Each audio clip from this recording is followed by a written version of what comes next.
Hi guys, how are you doing? I hope you're doing good. I'm doing iready reading, comprehension, summarizing social study text. Let's go.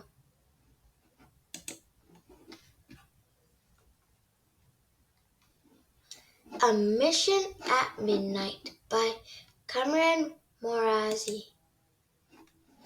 It was past midnight when a large group of college students gathered on a street corner near their school in Berkeley, California.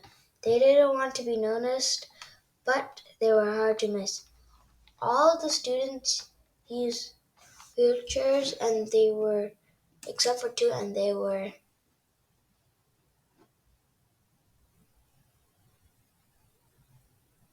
pushing a wheelbarrow of fresh wet cement.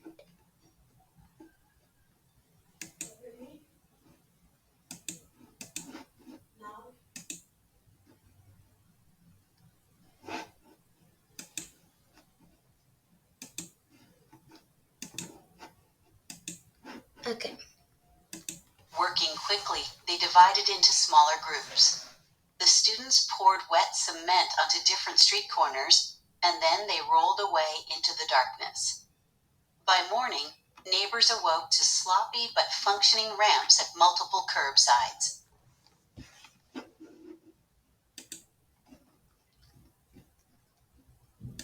The students didn't have permission from the city government to create these makeshift sidewalk ramps.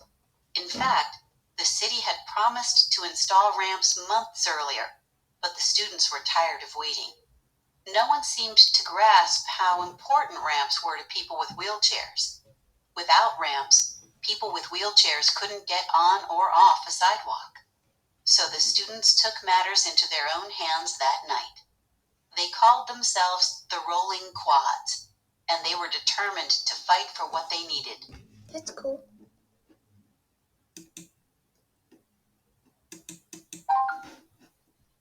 How can a small ramp make a big difference? Until fairly recently, navigating a wheelchair in public was very problematic. Staircases and narrow doorways prevented people in wheelchairs from entering essential buildings like the bank and post office. Public transportation posed similar problems. But the situation began to change when Congress passed the Americans with Disabilities Act in 1988. The ADA bans discrimination against people with disabilities and ensures their access to transportation.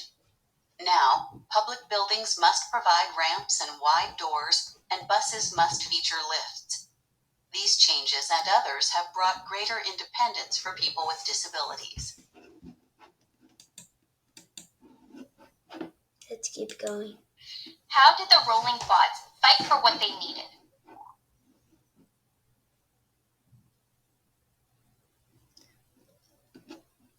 They protested the government for failing to install sidewalk ramps. They gathered in the nighttime to secretly build sidewalk ramps. They worked in groups to improve the existing sidewalk ramps. I think it's this one. Yeah.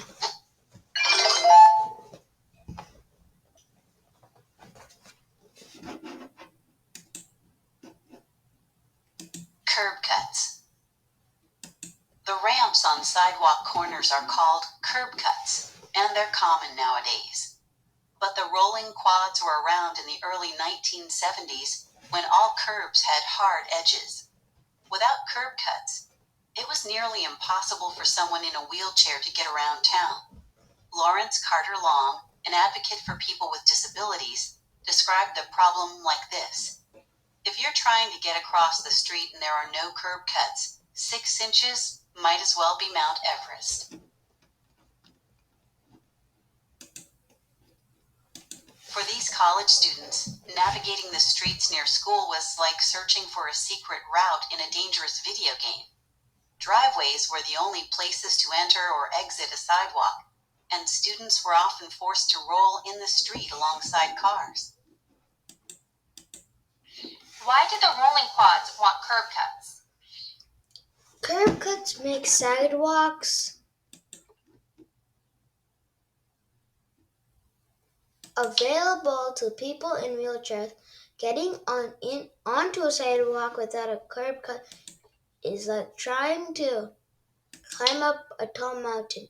Getting around in a city without curb cuts also require taking risks like traveling in a road with traffic.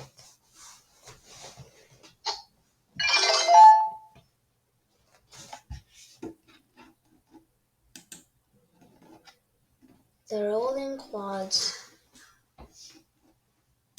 The Rolling Quads were a group of friends at the University of California at Berkeley who used wheelchairs. Led by Ed Roberts, the school's first student who used a wheelchair, the students joined forces to get accommodations to help people with disabilities live independently.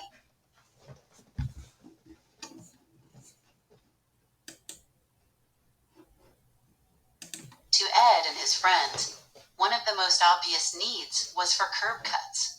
When Ed was a teenager, his family had to lift his heavy wheelchair over the curbs. And if Ed went out alone with his mother, she had to ask strangers on the street for help.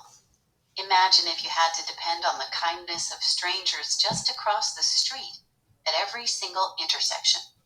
You'd rarely go out.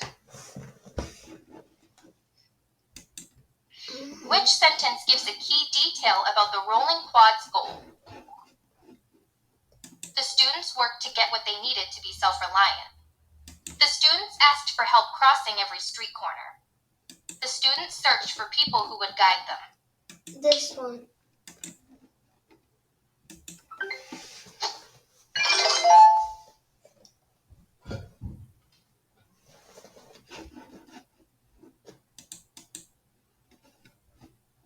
Before creating their own cement ramps, Ed and the Rolling Quads had taken their demand for curb cuts to the Berkeley city government, but it hadn't gone well.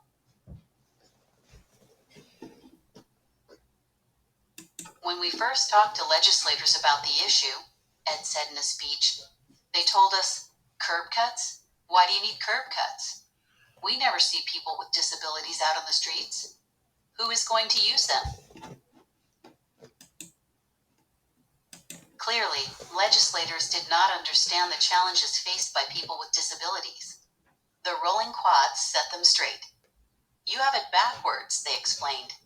You never see people with disabilities because there are no curb cuts. Finally, the legislators agreed to install the ramps.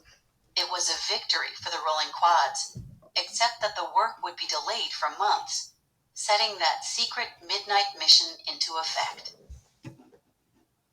That takes courage. What is the central idea of a mission at midnight? Rolling quads made changes to the street without permission. The rolling quad told politicians they need more curb cuts. The rolling quads fought for equality for people in wheelchairs. I think it's this one. Yeah.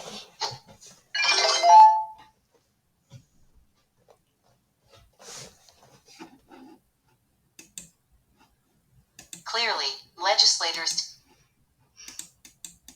Okay. unexpected benefits. The Rolling Quads' homemade curb cuts got their point across, and the city installed real ones. Over time, more curb cuts appeared around the country, in part thanks to the Rolling Quads raising awareness about the issue. And to the legislators' surprise, helping people with wheelchairs turned out to benefit others too. Older people, kids on bikes, and caregivers pushing baby strollers can all cross the street more safely thanks to ramps. As with most challenges in society, despite progress, there's more work to be done. Many neighborhoods still lack sidewalks with ramps. The Rolling Quads, under the leadership of Ed Roberts, set inspiring examples of how awareness and teamwork enable change. When we recognize the kinds of things that we can do together and the kind of future that we're beginning to develop for all of us, that's the most important thing. That is the most important thing. Fill in the blanks to complete the summary of A Mission at Midnight. In the 1970s, college students in Berkeley pushed for more freedom for people in wheelchairs. When the city delayed installing curb cuts that would help them get around, the rolling quads made temporary ramps. The group's effort convinced the city to create curb cuts and sparked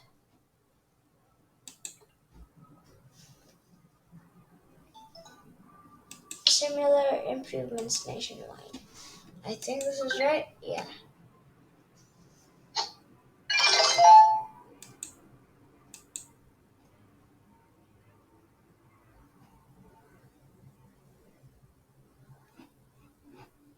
Bye, guys. That's all we have for today. I hope you are doing good.